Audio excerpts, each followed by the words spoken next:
Good morning प्रिय विद्यार्थियों, निर्मल education campus की राजनीति विज्ञान विषय की ऑनलाइन क्लासेज में आपका हार्दिक अभिनंदन एवं हार्दिक स्वागत है। कक्षा 11 के राजनीति विज्ञान विषय के पाठ्यक्रम में इस बार राजस्थान सरकार के द्वारा जो बदलाव किया गया है उसमें 2 नई बुक्स आई हैं।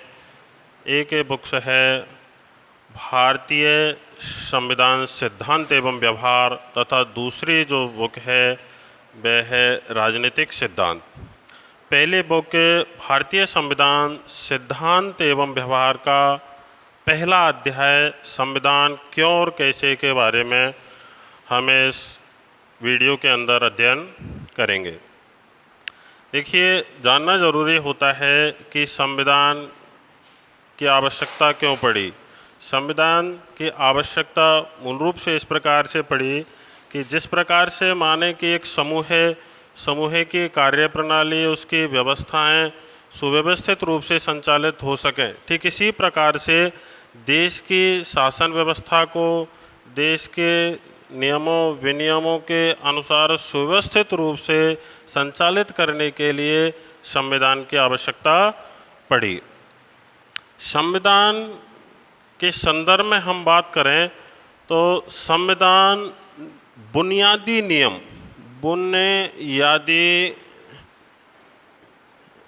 नियमों का एक सुव्यवस्थित दस्तावेज है। देश की शासन व्यवस्था को सुव्यवस्थित एवं प्रभावी रूप से संचालित करने के लिए यानी संविधान की महत्वपूर्ण भूमिका और आवश्यकता है। दूसरे हम देखें कि निर्णय निर्माण की शक्ति यानी निर्णय निर्माण का जो पावर है, शक्ति है, किन व्यक्तियों को दिया जाए, किस प्रकार से दिया जाए, इसके संदर्भ में एक सुव्यवस्थित नियम जो तैयार किए गए हैं वह भारतीय संविधान के अंतर्गत तैयार किए गए हैं। दूसरे हम संविधान की आवश्यकता के संदर्भ में और हम बात करें तो संविधान की आवश्यकता एक मूलतः सामाजिक समानता स्थापित करने के लिए भी संविधान की आवश्यकता हुई, जिससे विभिन्न अल्पसंख्यक वर्ग के जो लोग हैं उनको भी अपने अधिकार सुनिश्चित हो सकें, है ना। तो नागरिकों के अधिकारों की रक्षा के भी संविधान की क्या पड़ी साहब, आवश्यकता पड़ी। संविधान के संदर्भ में हम देखें कि भारत में संविधान सभा के गठन की मांग जो है राष्ट्रीय आंदोलन के दौरान ही उठने लग गई थी। वर्ष 1895 के अंतर्गत बाल गंगाधर तिलक के द्वारा एक विधेयक प्रस्तुत किया गया। उस विधेयक को स्वराज्य विधेयक कहा जाता है। यानी 1895 में बाल गंगाधर तिलक ने एक विधेयक प्रस्तुत किया और विधेयक है स्वराज्य विधेयक। स्वराज्य विधेयक के अंतर्गत सर्वप्रथम भारत के अंतर्गत यानी संविधान सभा के सिद्धांत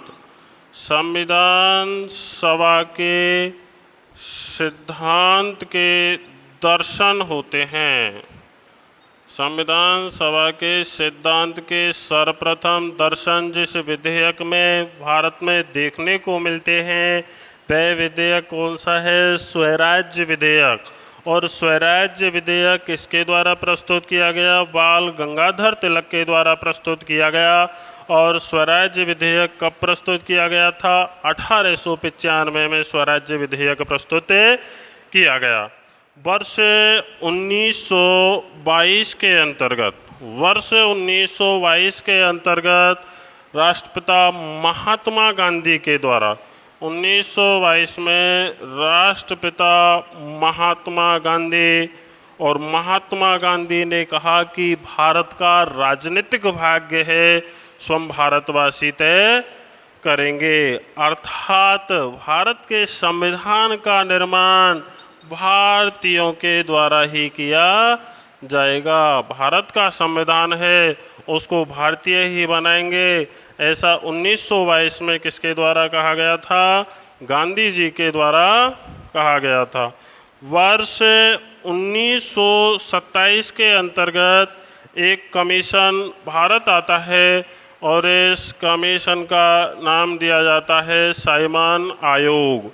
वर्ष 1927 में साइमन कमीशन का गठन हुआ तथा 1928 के अंदर साइमन कमीशन जो है भारत आया। साइमन कमीशन के अंतर्गत सदस्यों की संख्या 7 थी। साइमन कमीशन में कुल कितने सदस्य थे? 7 सदस्य थे और ये सातों ही सदस्य जो हैं अंग्रेज थे, एक भी सदस्य भारतीय नहीं था, इसलिए इसका भारत में विरोध किया गया। लाहौर के अंदर जो इसका विरोध प्रदर्शन हो रहा था, उस विरोध प्रदर्शन का नेतृत्व तत्कालीन गरम दल के नेता लाला लाजपत राय के द्वारा किया जा रहा था। सैनिकों के द्वारा लाला लाजपत राय के शरीर पर लाठियां बरसाई गईं, जिससे उनका क्या हो गया? देहांत हो गया। इसके बाद में हम देखते हैं कि वर्ष 1928 के अंदर एक घटनाक्रम परिवर्तित होता है और 1928 के अंतर्गत ही ब्रिटेन की संसद में तत्कालीन भारत सचिव लॉर्ड वर्किंग हेड 1928 के अंतर्गत तत्कालीन भारत सचिव लॉर्ड वर्किंग हेड ने ब्रिटेन की संसद में भारतीयों को चुनौती दी कि भारतीय एक सर्वसम्मत संविधान बनाने में सक्षम नहीं हैं।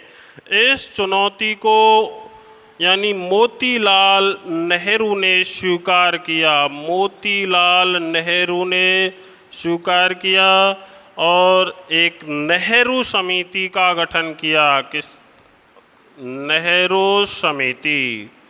नेहरू समिति का जो गठन हुआ, इस नेहरू समिति के द्वारा एक रिपोर्ट तैयार की गई, जिस रिपोर्ट को नेहरू रिपोर्ट कहा जाता है। नेहरू रिपोर्ट के अंतर्गत जिस शासन व्यवस्था का प्रावधान किया गया था, वह शासन व्यवस्था औपनिवेशिक स्वराज्य की शासन व्यवस्था थी। औपनिवेशिक स्वराज्य, औपनिवेशिक स्वराज्य की शासन व्यवस्था का प्रावधान होने के कारण कांग्रेस के साथ में अन्य सभी दलों ने इसे मानने से क्या कर दिया? इनकार कर दिया। जब सभी दलों ने इसे मानने से इनकार कर दिया तो इसको स्वीकार नहीं किया गया, क्योंकि इस शासन व्यवस्था के अंतर्गत राज्य की संप्रभुता की जो शक्ति है, वह संप्रभुता की शक्ति विदेशी शक्ति अर्थात अंग्रेजों के नियंत्रण में थी। इस कारण इसको मानने से इनकार कर दिया गया। इसके बाद में घटनाक्रम परिवर्तित होता है और वर्ष 1940 के अंतर्गत 1940 के अंतर्गत तत्कालीन भारत सचिव हैं लॉर्ड लिनलिथगो। लॉर्ड लिनलिथगो और लॉर्ड लिनलिथगो के द्वारा 8 अगस्त 1940 को एक प्रस्ताव प्रस्तुत किए गए। चूँकि प्रस्ताव अगस्त में प्रस्तुत किए गए, इसलिए इन प्रस्तावों को अगस्त प्रस्ताव कहा जाता है। और अगस्त प्रस्तावों के अंतर्गत अंग्रेजों ने पहली बार घोषणा की। अंग्रेजों ने घोषणा की कि भारत का संविधान भारतीयों के द्वारा बनाया जाएगा। भारत का संविधान जो है उसको स्वयं भारतवासी बनाएंगे, ऐसा अगस्त प्रस्तावों में अंग्रेजों ने स्वीकार कर लिया, जिसकी मांग वर्ष 1922 के अंतर्गत महात्मा गांधी के द्वारा की गई थी। इस प्रकार से प्यारे विद्यार्थियों, भारतीय संविधान के बनने की प्रक्रिया की ओर कार्यवाही आरंभ होती है। अंग्रेजों ने 1942 के अंतर्गत एक प्रस्ताव प्रस्तुत किए गए, है ना, जिन्हें क्रिप्स प्रस्ताव कहा जाता है, क्योंकि 1942 में क्रिप्स मिशन भारत आया और क्रिप्स मिशन की अध्यक्षता कर रहे हैं स्टैफर्ड क्रिप्स। क्रिप्स मिशन 1942 में भारत आ जाता है, स्टैफर्ड क्रिप्स के नियंत्रण में भारत आता है।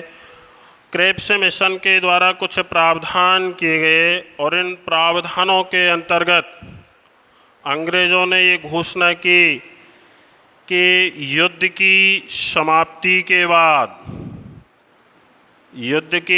समाप्ति से आशय यह है कि वर्ष 1939 में दूसरा विश्व युद्ध शुरू हुआ।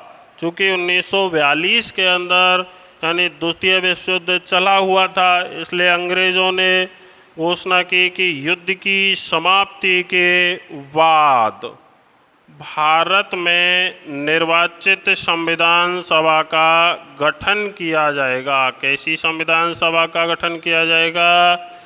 निर्वाचित संविधान सभा का गठन किया जाएगा। तिथि कोई निश्चित नहीं है कि कब किया जाएगा। उन्होंने घोषणा ये की कि युद्ध की समाप्ति के बाद, अर्थात द्वितीय विश्व युद्ध की समाप्ति के बाद भारत में निर्वाचित संविधान सभा का गठन किया जाएगा।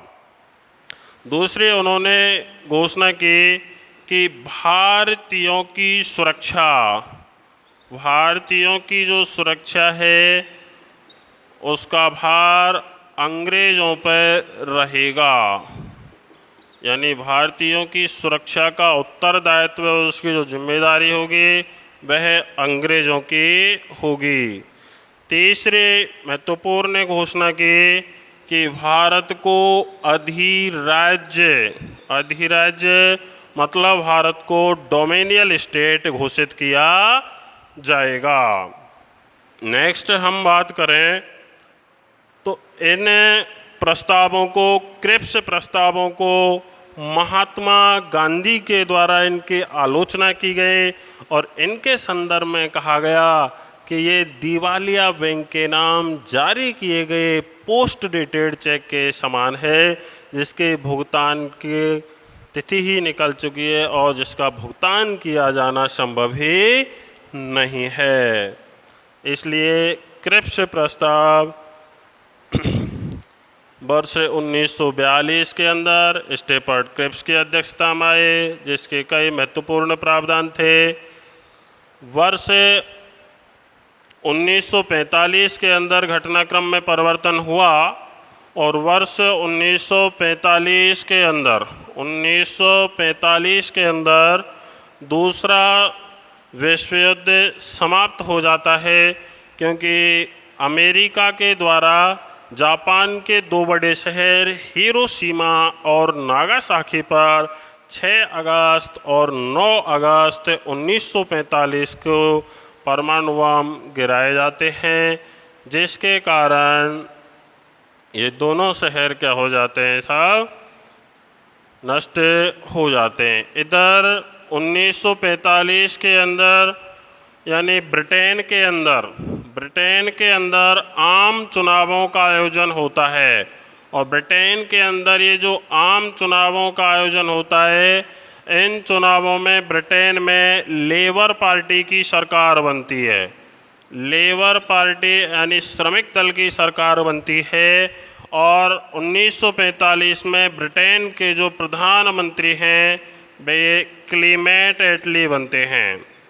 क्लीमेट एटली ब्रिटेन के प्रधानमंत्री बनाए जाते हैं। क्लीमेट एटली का रुख भारत में संविधान सभा के गठन करने के संदर्भ में तथा भारत को स्वतंत्रता दिलाने के संदर्भ में सकारात्मक था। इसलिए उन्होंने इस दिशा में सकारात्मक कार्यवाही करते हुए अपने मंत्रिमंडल के कैबिनेट मंत्रियों को भारत भेजा और अपने मंत्रिमंडल के कैबिनेट मंत्री जो भारत भेजे, उस मिशन को नाम दिया गया कैबिनेट मिशन। तो वर्ष 1946 के अंदर एक मिशन भारत आता है और 1946 में भारत में आए इस मिशन को कैबिनेट मिशन नाम दिया गया। कैबिनेट मिशन 1946 के अंदर भारत आया। कैबिनेट मिशन को भारत भेजने का उद्देश्य भारत में संविधान सभा के गठन की रूपरेखा तैयार करना था। तो वर्ष 1946 के अंदर कैबिनेट मिशन जब भारत आया तो कैबिनेट मिशन के द्वारा तय किया गया कि भारत में संविधान सभा की कुल सदस्य संख्या जो होगी वह कुल सदस्यों की संख्या 389 सदस्य होगी। और ये 389 जो सदस्य हैं, इन 389 सदस्यों में 2 प्रकार के सदस्य शामिल होंगे। इन दोनों प्रकार के सदस्यों को, एक इनमें निर्वाचित सदस्य होंगे, दूसरे इनमें मनोनीत सदस्य होंगे। तय किया गया कि निर्वाचित सदस्यों की जो संख्या होगी वह निर्वाचित सदस्यों की संख्या 296 होगी, यानी 296 जो मेंबर होंगे वे निर्वाचित होंगे तथा शेष बचे हुए मनोनीत सदस्य होंगे वो 93 होंगे, यानी 93 सदस्य मनोनीत किए जाएंगे। निर्वाचित जो सदस्य थे भारत के तत्कालीन ब्रिटिश भारत के चीफ कमिश्नरी क्षेत्रों तथा ब्रिटिश भारत के प्रांतों से होंगे तथा मनोनीत सदस्य देशी रियासतों से मनोनीत करके भेजे जाएंगे, ऐसा तय किया गया। उन 296 जो ये सदस्य थे, इन 296 में यानी जो तत्कालीन ब्रिटिश भारत के 11 प्रांत थे, इन प्रांतों से तय किया गया कि 292 सदस्य तत्कालीन ब्रिटिश भारत के 11 प्रांतों से शामिल होंगे। इसके बाद में तय हुआ कि शेष बचे हुए 4 जो सदस्य हैं, शेष बचे हुए जो 4 सदस्य हैं, ये 4 सदस्य तत्कालीन ब्रिटिश भारत के 4 चीफ कमिश्नरी क्षेत्रों से होंगे, चीफ कमिश्नरी क्षेत्रों से होंगे। तो इन चारों चीफ कमिश्नरी क्षेत्रों से एक एक व्यक्ति भेजे जाने का प्रावधान रखा गया। तो 4 चीफ कमिश्नरी क्षेत्र थे। एक था अजमेर मेरवाड़ा, अजमेर मेरवाड़ा, और अजमेर मेरवाड़ा तत्कालीन राजपूताना के अंतर्गत था, राजस्थान के अंतर्गत था। और अजमेर मेरवाड़ा से जिसे भेजा गया, अजमेर मेरवाड़ा से जो निर्वाचित किया गया वह सदस्य था मुकट बिहारी भार्गव, मुकट बिहारी भार्गव। मुकट बिहारी भार्गव राजस्थान से संविधान सभा में भेजा गया एकमात्र निर्वाचित सदस्य था। प्रिय विद्यार्थियों, हमें ज्ञात होना चाहिए कि राजस्थान से संविधान सभा में कुल 12 सदस्य भेजे गए थे। इन 12 सदस्यों में से 11 सदस्य देशी रियासतों के द्वारा मनोनीत करके भेजे गए। एकमात्र सदस्य अजमेर मेरवाड़ा चीफ कमिश्नरी क्षेत्र से निर्वाचित था, जो था मुकुट बिहारी भार्गव। मुकुट बिहारी भार्गव। नेक्स्ट हम बात करें तो भारत में संविधान सभा के गठन की दिशा में 3 जून 1947 को घटनाक्रम परिवर्तित होता है, क्योंकि 3 जून को एक योजना प्रस्तुत की जाती है और इस योजना को नाम दिया जाता है माउंटबेटन योजना। माउंटबेटन योजना प्रस्तुत की गई क्योंकि यह योजना तत्कालीन गवर्नर जनरल माउंटबेटन के द्वारा प्रस्तुत हुई, इसलिए इस योजना को माउंटबेटन योजना नाम दिया गया। इस योजना के अंतर्गत भारत विभाजन का प्रावधान था, इसलिए इस योजना को भारत विभाजन योजना के नाम से भी जाना जाता है। इस योजना के द्वारा चूंकि भारत का विभाजन हो गया, इसलिए संविधान सभा के कुछ सदस्य, कुछ सीटें जो थीं पाकिस्तान वाले क्षेत्र की ओर चली गईं, इसलिए संविधान सभा की सदस्य संख्या घट करके कुल जो सदस्य थे उन कुल सदस्यों की संख्या 324 रह गई। 324 सदस्य रह गई। इन 324 सदस्यों में से भी 2 प्रकार के सदस्य शामिल थे। इनमें एक जो सदस्य थे वो निर्वाचित सदस्य, और निर्वाचित सदस्यों की जो संख्या थी, इस स्थिति में निर्वाचित सदस्यों की संख्या 235 अर्थात 235 सदस्य रह गई। शेष बचे हुए मनोनीत जो सदस्य थे, और मनोनीत सदस्यों की संख्या यहाँ पर 89 सदस्य मनोनीत किए जाने का प्रावधान रखा गया। अंतिम रूप से संविधान सभा का पुनर्गठन होता है 31 अक्टूबर 1947। 31 अक्टूबर 1947 को संविधान सभा का अंतिम पुनर्गठन। संविधान जो सभा है, संविधान सभा का क्या किया गया, अंतिम में पुनर्गठन किया गया। और अंतिम पुनर्गठन के अनुसार संविधान सभा की जो सदस्य संख्या थी वह 299 सदस्य रह गए। 299 सदस्य रह गए। ये 299 जो सदस्य थे, 299 सदस्यों में से 229 जो सदस्य थे, ये 229 सदस्य निर्वाचित सदस्य थे तथा शेष बचे हुए यानी मनोनीत जो सदस्य थे उनकी संख्या यहाँ पर 70 थी। इस प्रकार से कैबिनेट मिशन के द्वारा संविधान का जो खाका तैयार किया गया कि कुल सदस्यों की संख्या 389 होगी, जिसमें से निर्वाचित सदस्य 296 होंगे। 296 निर्वाचित सदस्यों में से तत्कालीन ब्रिटिश भारत के 11 प्रांतों से 292 सदस्य आएंगे तथा 4 सदस्य तत्कालीन चीफ कमिश्नरी क्षेत्र अजमेर मेरवाड़ा से मुकुट बिहारी भार्गव। दूसरा जो चीफ कमिश्नरी क्षेत्र था बलूचिस्तान, और बलूचिस्तान वर्तमान पाकिस्तान के सिंध प्रांत में, यहाँ से 1 सदस्य भेजे जाने का प्रावधान था। और तीसरा जो चीफ कमिश्नरी क्षेत्र था वह कुर्ग कर्नाटक के अंतर्गत, जहाँ से कावेरी नदी का उद्गम होता है, कर्नाटक के कुर्ग जिले की पहाड़ियाँ, वह कुर्ग कर्नाटक। नेक्स्ट चौथा जो है वह चीफ कमिश्नरी क्षेत्र था दिल्ली, यानी प्रत्येक 4 चीफ कमिश्नरी क्षेत्रों से 1-1 सदस्य लिए जाने का प्रावधान था। और राजस्थान से यानी अजमेर मेरवाड़ा से मुकुट बिहारी भार्गव को क्या किया गया, निर्वाचित किया गया। 3 जून 1947 की योजना, जिसे माउंटबेटन योजना या भारत विभाजन योजना भी कहा जाता है, और इस योजना के द्वारा संविधान सभा के सदस्यों के सदस्य संख्या घटकर के 324 रह गए, और इन 324 सदस्यों में से